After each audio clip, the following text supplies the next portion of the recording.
Welcome to the Well Woman Show, where we interview women executives, leaders, and entrepreneurs. And you're listening to the Well Woman Show, where motivated women achieve fulfillment and well-being. You're listening to the Well Woman Show. Take time for myself by coming to things like Well Woman Drinks. To be accepting of myself no matter what. Step away from judgment as much as possible. You're listening to the Well Woman Show. You're going to be in for a good ride. I don't regret anything. Everything I've ever done, I've learned from it, one way or another, good or bad. Being a little bit selfish for yourself, put your own oxygen mask on first and then give what's left. I'm a woman. I would prefer to tell my own story. My story, though it's very personal, is universal. You're listening to the Well Woman Show. And now your host, Giovanna Rossi. Hi, Giovanna Rossi here, and welcome to another episode of the Well Woman Show, where I interview women leaders, executives, and entrepreneurs about their lives and their road to becoming and being who they are today. Are you at the top of your game professionally, but feeling burned out, or finding it hard to focus on your goals, or unfulfilled personally? Or are you in transition, simply juggling so many things you find it hard to take care of your own needs? Well, you're not alone. We all need to activate the 4 universal superpowers.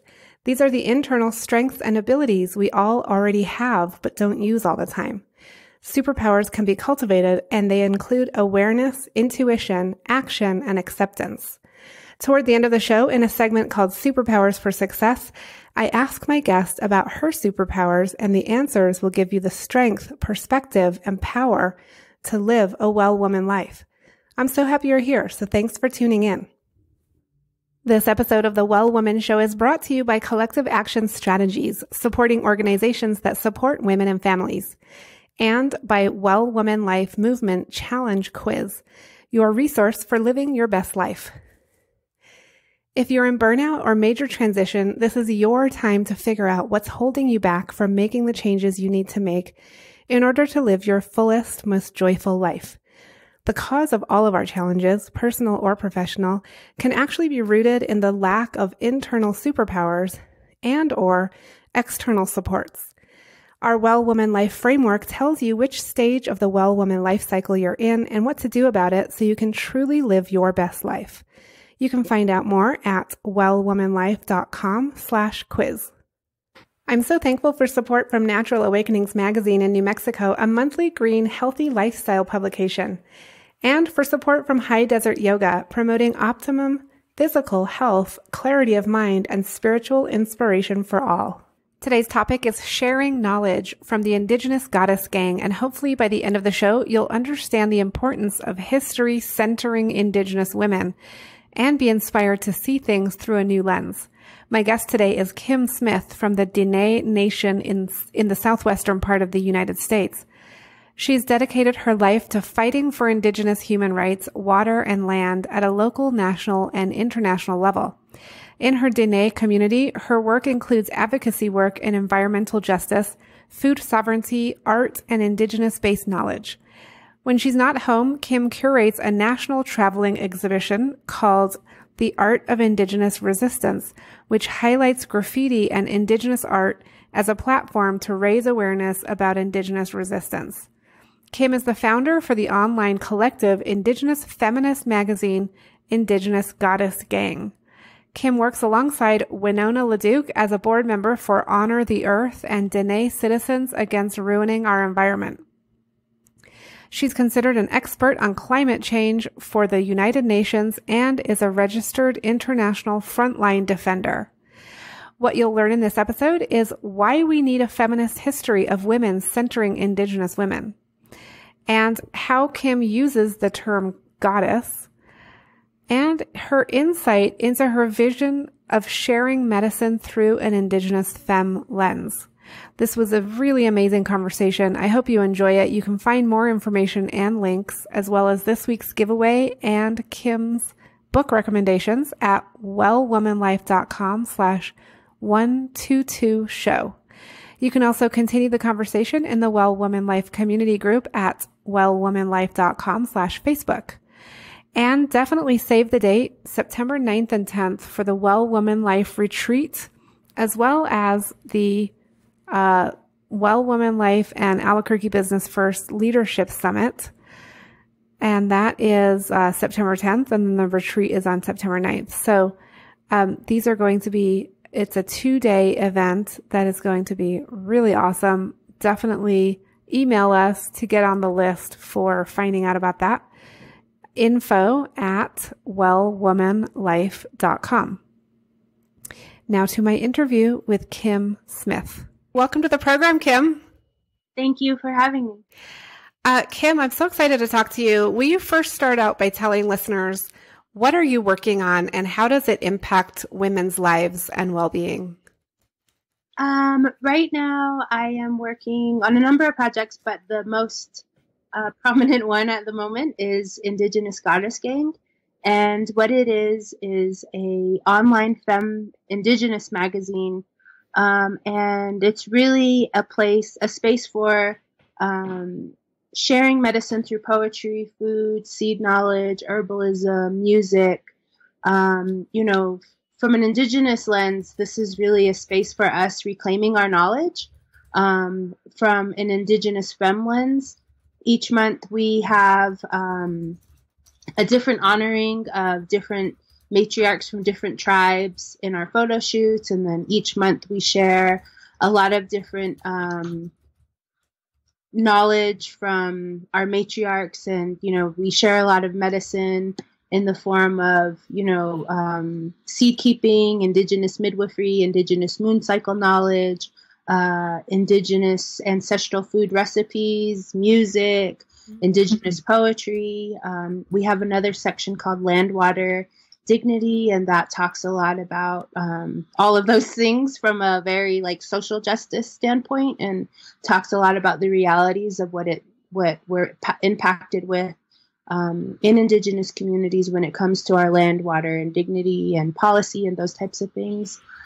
We have another section called Dear Patriarchy that is led by some Indigenous queer scholars and, badasses. And so there's just a lot of different things that we offer, as well as some of the things that most magazines have in them, like photo shoots and, fashion spreads and things like that. We highlight different photographers, makeup artists, hairstylists, designers. And so, it's a big web of goodness. Okay, so that's a lot. I just want to go back to your when you first started talking about it, you said it was sharing medicine through these different topics and things. What do you is that the main lens, the main focus is that you're talking about medicine in these different ways? Yeah, for sure. I mean, the main everything of the work that we're doing is basically what I shared. It's our goal, and it's not just me by any means. It's a collective of women from across Turtle Island, from across the so-called United States and the so-called Canada. And, these are a lot of the folks who are involved have really dedicated their life to perfecting or learning or reclaiming a lot of this knowledge. It's not just something that's a hobby. Mm-hmm. It's a space where we really intend to share this education in terms of, us being Indigenous young people, but being able to share that with Indigenous people is really our goal, because, because of colonization, because of colonialism, because of the trauma, all of these different things that, have happened to Indigenous people. It's not so readily, these stories aren't so readily told. They're not so readily available. And a lot of this knowledge that we're sharing is our heart work. We have sacrificed a lot to learn a lot of these things. It means being home in our communities, being in ceremony, there's a lot of responsibility that comes with sharing this knowledge. And we share what we feel we can. There are a lot of things that we don't share because, it is the internet. It is 2018. And, we're trying to navigate how to share this knowledge without any type of exploiting or appropriating. And it's basically a space intended for Indigenous people. We've had our land taken from us. We've had our cultures taken from us. We've had our language taken from us. And this is a step towards reclaiming our knowledge, our identity, and our medicine. And that it's really sacred to us. It's much more than it just being this magazine and website or whatever. It really comes down to reclaiming. Yeah, and it seems like the website and the online magazine is just the communication vehicle, right? It's like you've got all this information and knowledge and all this stuff happening, all this action, and your communication, your delivery. Oh my gosh. Excuse me. Sorry about that.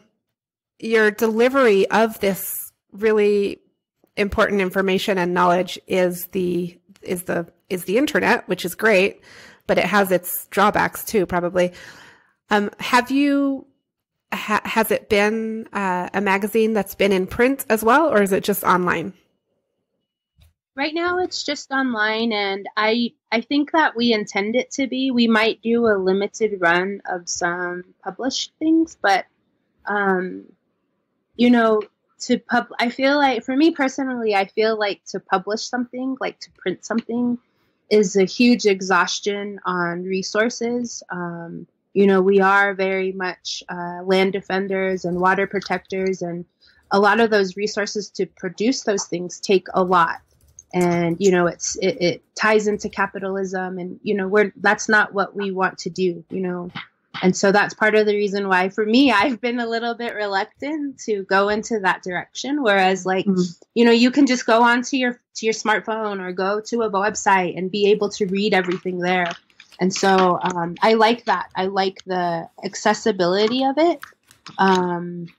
And as opposed to snail mail, it takes a little longer. But, we've been talking about doing limited publications for some of our supporters.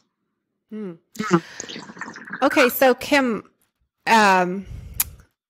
what are some of the?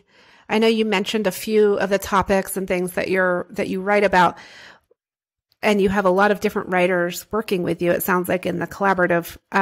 What are some of the? What are one or two sort of topics or issues that you've written about lately that you'd like to share about? Oh, that'll be hard to just pick a couple. Okay. But the good thing, though, is that our topics are very much interconnected. You can't talk about seed keeping without talking about food medicine. You can't talk about herbalism without talking about food.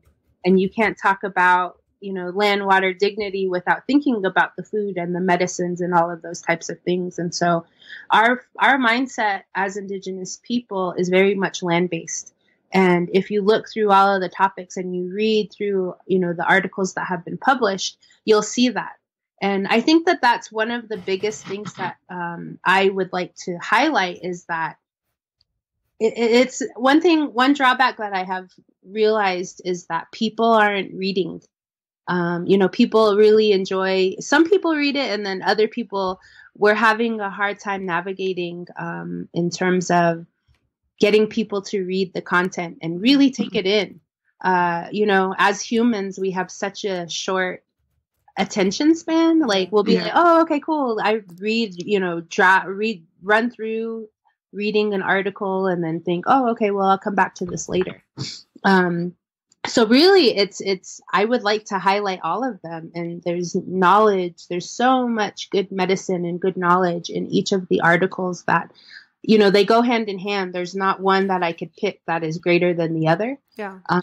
And so, I like all of the information that we're really promoting. And Kim, who is your target audience? Like, who are you trying to get to read this? And is the written word, obviously that's the medium through which you would like to communicate. Who is the target audience?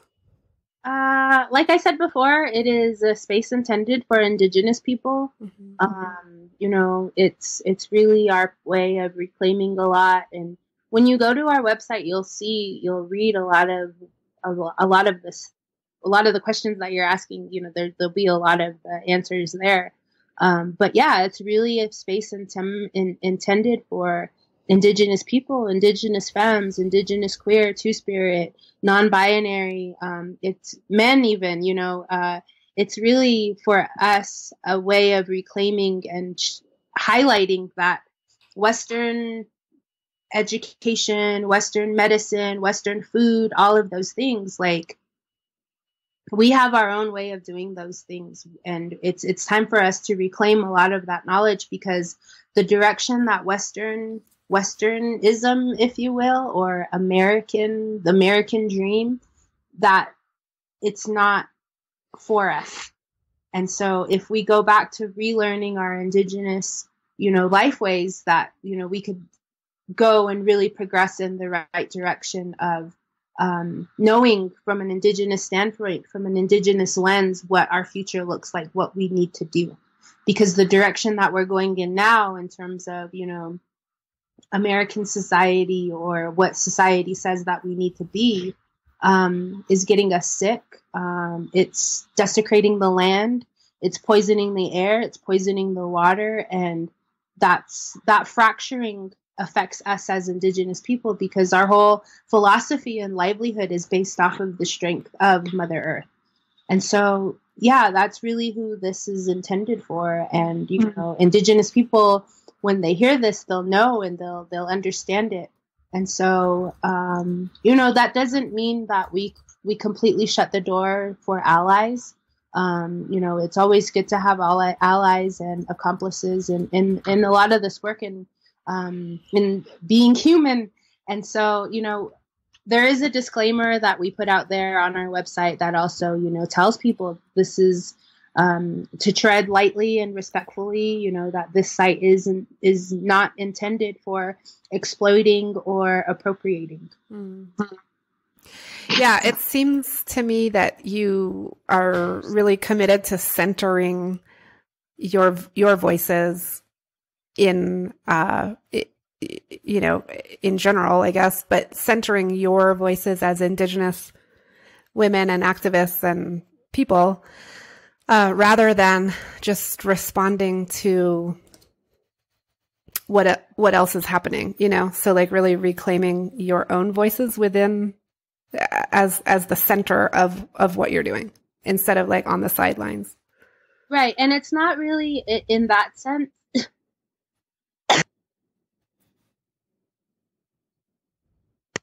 Excuse me. Yeah, it's also about getting our voices heard. When you think about it in the media standpoint, like the media standpoint as a whole, we don't have a space really. Our voices, we're always being silenced, or we're always kind of being brought in as an afterthought. And so that's why it's really beautiful for us to be able to say something about it, and something that's not reactionary. And also with that, this is our life's work. These are things that we work on every single day. It's not just like a typical blog where you write about it when you feel like it. It's like really us telling our stories about what it means to be an Indigenous woman in 2018. And and that's really what it's about, in really getting us to create that space for our voices to be heard, because they matter, because they're valid. And so do you know about, as we're recording this, we just had the primary election in quite a few states in the country, including one of your neighboring states in New Mexico. And we elected, primary election. So she still has to run in the general election in November. But she would be the first Native American congresswoman in the history of the U.S. Yeah. For sure. She's the Pueblo woman, and, we've been cheering her on and supporting her. And the same with Janine Yazzie. She was running for the PRC in New Mexico. I actually am a New Mexico girl. On my dad's side, I grew up in New Mexico, and then on my mom's side, where we live in Arizona. But we live right at the border of Arizona and New Mexico. So I kind of have one foot in and one foot out. But yeah, this is definitely something that is super exciting. And, we have an Indigenous woman running for governor in the state of Idaho. And, we're really, it's a really great time to see Indigenous women, Indigenous femmes really breaking ground in the political realm, because that is so necessary. It's also tricky too, because, we know the American political system never works in the favor of Indigenous people. Look at how the polls have turned out for, let's say, somebody like Donald Trump. It's not something that it's something that's still foreign to us, but it's awesome to see that there are some women that are brave enough, that have enough courage to go into that arena and, play the game, try to learn how to play the American political game. And it's exciting to see, and it's empowering to see. And, we're definitely rooting for, these matriarchs like Paulette Jordan and Deb. And, we want to see them in these positions, and we want to support them any way that we can. Yeah, it just seems like it's so early on in what will be the history of Native American women in politics, right? Like there's just so few women in politics that when you get into office, it's going to be very challenging, I think, to have allies and have your voices heard. I mean, but clearly, like, it needs to happen. Yeah, it needs to start. It's just going to be really, really hard. Yeah, because like I said, the system doesn't work in our favor. Like the only time that it works in our favor is if the government wants something. We Indigenous people weren't even allowed to vote in New Mexico until 1948. And really that was, it had to do with World War II, and they needed more soldiers through the draft. And so Congress reaffirmed Native people's citizenships with the Nationality Act of 1940. And, but still there's there's just the web of like, yeah, we have our work cut out for us, but these women, like, that's what I said, is that they have this courage and they're willing to take that on, and we're behind them. We stand behind them. And it's also really going to be difficult to navigate sort of how to, like you said, how to play the game inside the system while also staying true and being who they are as women, as Native Americans, as Indigenous women. I don't think it would be that hard for them to figure out how to maintain that, because that already is who we are. Like, what I was saying was to maintain that while playing the game. Like that's their driving force. That's what is going to drive them into being different. That's what is going to break down these barriers. I think the problem is that this American lens of this view of what Indigenous people are, that's going to be the challenge, is breaking down those barriers, because people already have their preconceived ideas of what Indigenous people are or what Native Americans are. And unfortunately, it's based off of what they see in the TV. It's based off of these, things that were written by non-Indigenous people. And so I think that is their driving force in these elections, is being Native. And they're not going to lose that. They're not going to forget that. That is what is pushing them to be separate from everything else. The tricky part is doing it in America. This system is not set for us. And that part of being American is getting people to break down that lens of what they think they know about Native Americans. Right. So that's going to be the biggest challenge. Yeah. And on top of that is the patriarchy, that this idea that it's women that are that it's feminism, that it's femmes, that it's, and it's the same things happening with the LGBTQ relatives that are also pushing the limit or the norm, the standard of running for office. And the problem is America, and it's the lens that Americans have. And, look at the election and the political climate that's happening right now.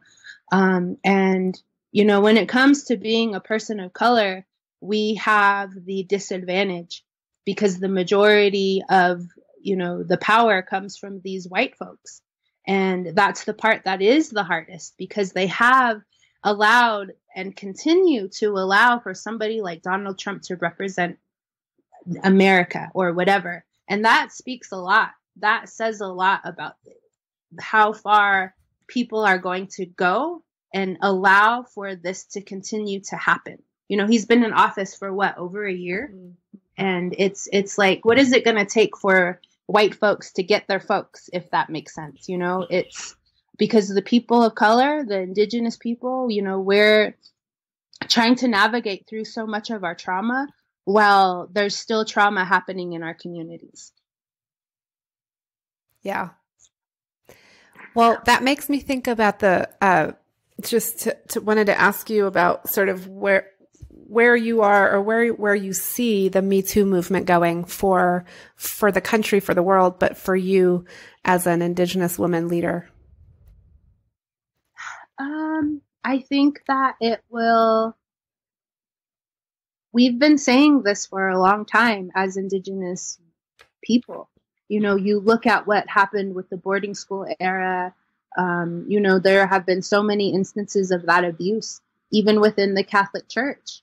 There's been a lot of abuses within that system. And, now it's not anything new in our communities, because we've been saying, hey, us too, me too, over here for all of these other things. And so it's just encouraging that people are willing to have the courage to step up, to say that this has happened to them. It's encouraging to know that people have a support system, that, we're standing by our relatives that have been sexualized, that have been abused. And that's really encouraging to hear, because there's a lot more that we have, a lot of traumas that we need support on. And to see that this one movement is helping us understand that we have the support that is needed is really encouraging. How important is it, do you think, to sort of protect the origins of the Me Too movement that really started with women of color? Oh, it's so necessary, because those are the narratives that are never told. You could probably go back 100 years, 200 years, 500 years, even, if you will, and look at how this has been a continuous pattern in our own communities and communities of color, even dating back to, feminist history. And, we need somebody to develop a feminist history centering Native women, and the feminist history in this country would start from 1492 with the resistance to patriarchal colonization. It's where we've been leading this resistance since the invaders came. And it's so important for that narrative to be told. And, if you look back at our Nahithla relatives, our African-American relatives, it goes back, dating back to slavery. And, those are the history things that you don't hear about when it comes to the Me Too movement. And it's deeply rooted in people of color and their resistance.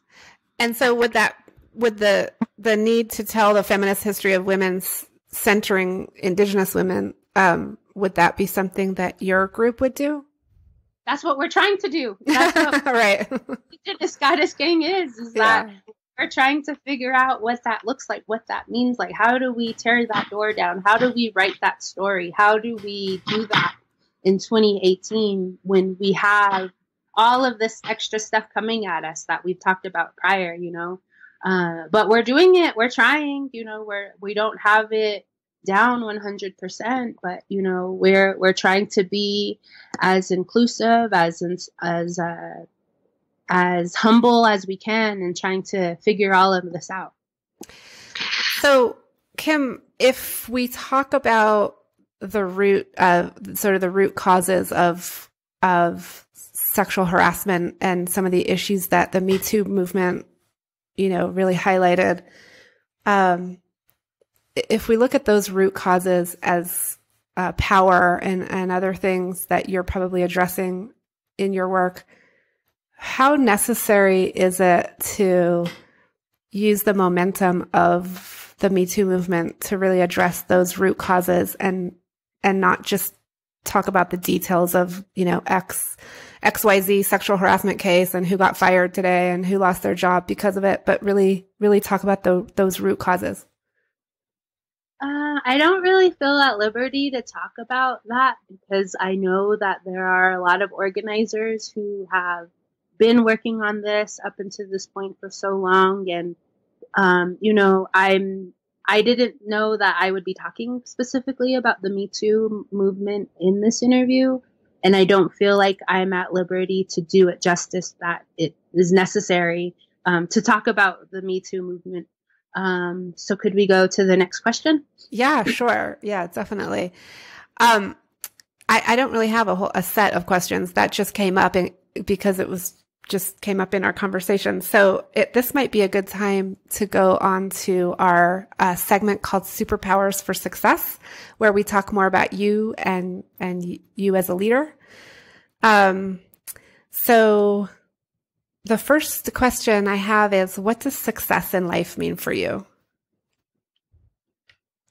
A success for me in life right now is being able to have clean water and have clean air, or going into that direction of securing that, having clean soil.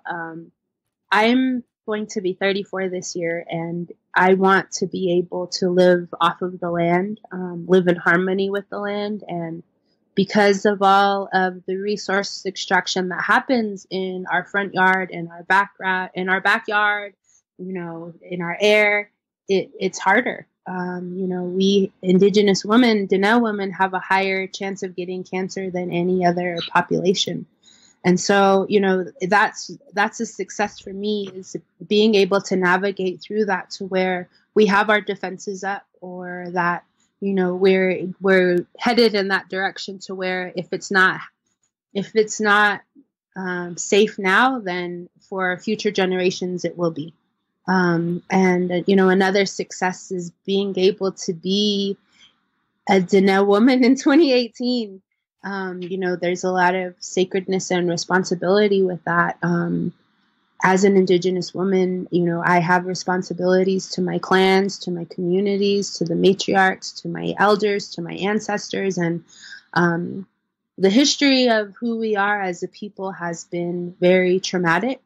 The American government has done everything in their power that they could to kill us off. We just had the 150th. It's been 150 years since the federal government forced Diné people on the Long Walk. And to know that we are still here and still resilient in 2018 is really what pushes me, and I think is so successful, because it shows the resilience that we have in our communities. After all that we have been through, we're still here. For listeners who might not know the history of the Long Walk, can you just talk about that briefly? So 150 years ago, there was a treaty between the United States government and the Diné Nation, and it was signed in Fort Sumner, New Mexico, on June 1st of 1868.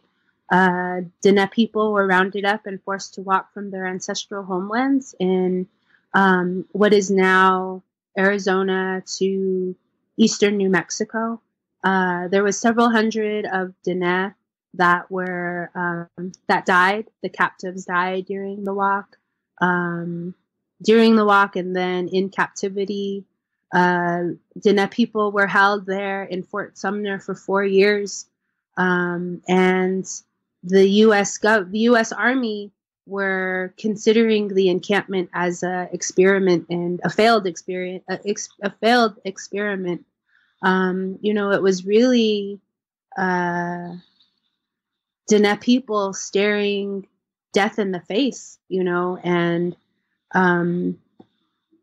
the Diné leaders later signed a treaty with the United States government. And through that treaty, they were able to come home. But, it's all the white man's law, and you can only take it so lightly. Treaties are only done with nation-to-nation states. And so it is considered to be one of the supreme laws of the land, but look at how far it has gotten us, But that's just a little background. And it's interesting because it is New Mexico. And earlier we were talking about, some of the midterm elections, primary elections were being held in New Mexico was one of the states. And so yesterday I was thinking a lot about that and the history of the state of New Mexico and its dealings with Indigenous people. Yeah. So Kim, you are a board member for Honor the Earth and Diné Citizens Against Ruining Our Environment, and you're considered an expert on climate change for the United Nations. When did you know you were really good at what you do? Probably last year. I don't know. It's been really interesting because I do the work that is necessary. I do the work that I see needs to be done in the community, and I definitely feel that it is fueled by my ancestors. I'm just answering prayers of the matriarchs before me, and I didn't really realize how, after 10 years, I guess, is when I really did realize that, okay, what I'm doing, the momentum that I'm building or the work that I'm doing is actually creating change. And so, I look back on the past 10 years and all the work that I've done, and it's so encouraging to see how far I've come and to see the different pockets or different work or different projects that I've gotten my hands on or worked a part of. So it feels really good. And, at 33, I feel that now is the time that I feel that I am, successful and, I'm able to get paid doing the work that I love. And on my homeland, I don't have to move to the city. I don't have to move away from my ancestral homeland to do the work. It's in my community and for my community. Okay. And what's, you're doing a lot. You're just doing a lot. I mean, everything that you've just been talking about is so much work. How do you take care of yourself so that you can physically, mentally, spiritually, emotionally be available to do that work? I listen to my body. I think that that's one of the things that I really learned through, meditation, through ceremony, and being able to really listen to what my body can and can't do. Because my brain is always going, and I always say, my body can't keep up with my brain. Right. And part of what slows it down as well is that I have autoimmune disease. I have rheumatoid arthritis that I live with, that I've lived with since I was 16 years old. And so it is vital for me to listen to my body because if my body isn't strong, then my work isn't going to be strong. And so the other thing in terms of that is being able to ask for help when it's needed. And we've helped a lot of people in our work. And to be able to have that type of support system, that community has really helped me to be strong.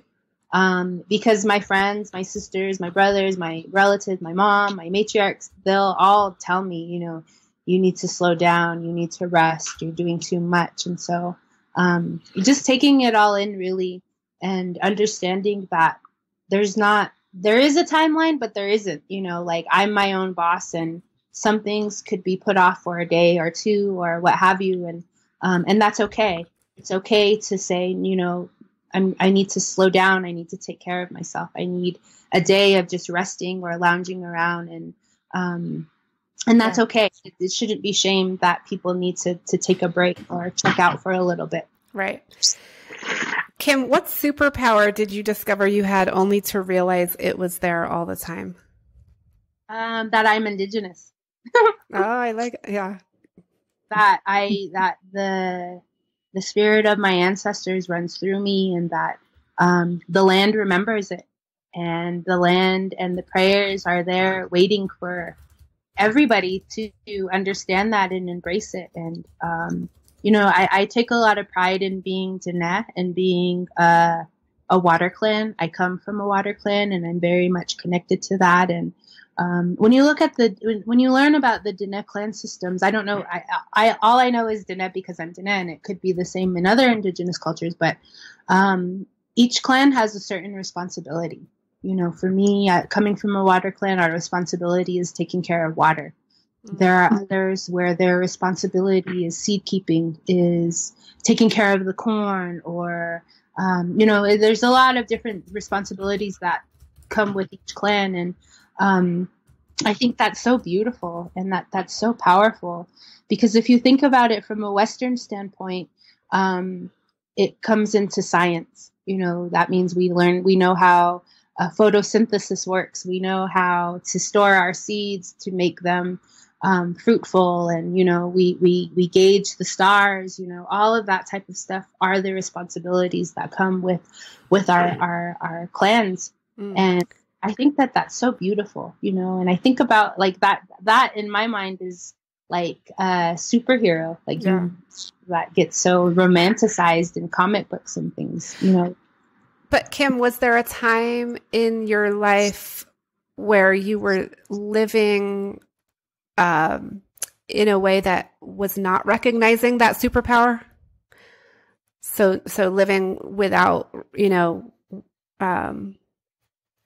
without fully embracing that responsibility and that identity of your Indigenous, being Indigenous? It's that way every day. Society doesn't want us to be who we are. They constantly are trying to shape us to be something that we're not. And that in itself, we need that constant reminder. We need that, and that is the resilience that runs through us. And there's not a time when I woke up one day and was like, oh my God, I'm Indigenous and this is my superpower. And, for me personally, I've come a long way in terms of understanding how I have been manipulated to believing that I'm something else, and that stems from colonization. It stems from Catholicism. Missions are a big thing in our communities. In my community, I went to a mission school. I went to a Catholic school, a private school my whole life. And the things that I was taught there about who I am, it just kind of, touched on being Native. Like they'd have like they'd smudge at church or burn cedar or whatever, but that was the extent of it. It didn't go into the roots of what missions brought to our communities. And I didn't learn all of that until I went to college. I didn't learn the true history of who I am and where I come from until I went to school, until it was like people like Vine Deloria, they created these books and allowed us to read them. And right now I feel like between now and then, to look at what academia looks like, what Indigenous academia looks like, it's really empowering and it's really great, and it's evolving. It's always evolving. And, we're learning more and more about our superpowers every day because we're reclaiming it, because we're getting into our communities and learning about the history of our people, from our elders in ceremony. And so, every day I am able to put those puzzle pieces together, and that's empowering to me. That's my superpower, to be able to do that. And Kim, what advice would you give your younger self, say when you were 23, like 10 years ago? To stretch, to drink lots of water, to hydrate, to moisturize. I don't, I don't have any regrets.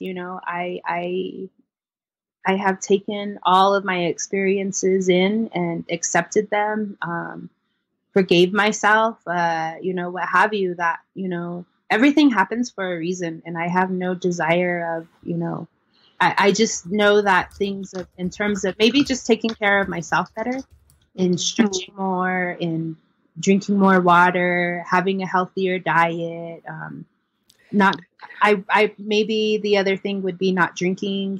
I've been sober for 3 years now, and that there's just a lot of different things, but I don't regret them. Okay, and just a couple quick last questions here. Do you identify as a feminist?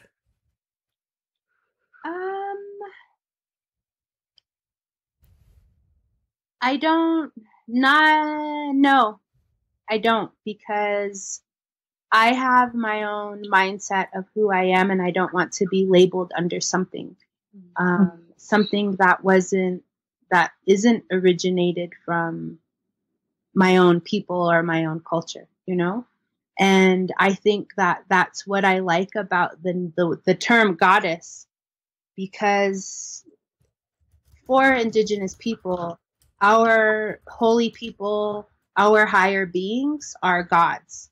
They're gods and goddesses, and I think about them. I think I try and embody them, because our philosophies are based off of them. And I would rather, if I were to put a term on myself, I would say that I wouldn't be considered a feminist, because I honestly don't know the rules. It's probably a term that's coined by white people, by white women. And if I say the wrong thing, then they'll say, well, then you're not a feminist, or that's not what feminism is. Or, there's just too much attached to that word that I don't feel comfortable claiming it. Yeah. Yeah. Yeah, totally. Everybody answers that question so differently. It's so interesting, because the word does have so much history to it and baggage. Okay, last question for you. What are you reading right now? What's on your nightstand? I have quite a few books. I've been reading a lot about cultures of energy. I'm working on a health impact assessment for the San Juan County. The San Juan generating station in Farmington is set to close soon, and we're working on pushing for a just transition for the Indigenous people in the area. And so I've been reading a lot about the history of energy development within that area, reading a lot about watershed restoration, and what that looks like, what that means. This summer, one big project that I'm working on is restoring the watershed in my own backyard, because it's so dry here, really trying to figure out the vegetation. Our animals are suffering. It's going to be a really tough summer because of the drought here. I've also been reading Angela Davis. I've been reading a lot about how to be a good trans ally, just trying to figure out different ways to be open-minded to a lot of things and educate myself on a lot. But yeah, those are some of the examples of the books that I have on my nightstand. Okay, good. Well, we'll try to link to Angela Davis. I don't know that we got any other titles really just now, but we'll, if you want us to link to any books that you want to add to this list, you feel free to email them to me and I can add them into the show notes for the interview. Okay, cool. That was Yeah. Kim, it's been such a pleasure talking to you today. We went way over time because we just were talking and just really want to thank you for taking the time to have this conversation. Oh, for sure. Thank you for having me. That's it for our show today. Remember, if you need support to live your Well Woman life, head over to wellwomanlife.com/Facebook to join us. Our monthly live event, Well Woman Drinks, brings women together to share our successes and challenges as women, leaders, moms, aunts, sisters, and all the other roles we carry. If you'd like to attend a Well Woman Drinks near you, or if there isn't one in your city yet and you'd like to start one, email info@wellwomanlife.com. If you enjoyed the show, please take a moment and subscribe in iTunes and leave a review. This helps raise visibility, which is super helpful when it comes to producing the show every week. For feedback, comments, or just to let me know you were listening today, find me on Facebook, Twitter, and Instagram @WellWomanLife. I'm Giovanna Rossi for The Well Woman Show. Until next time, have a super powerful week.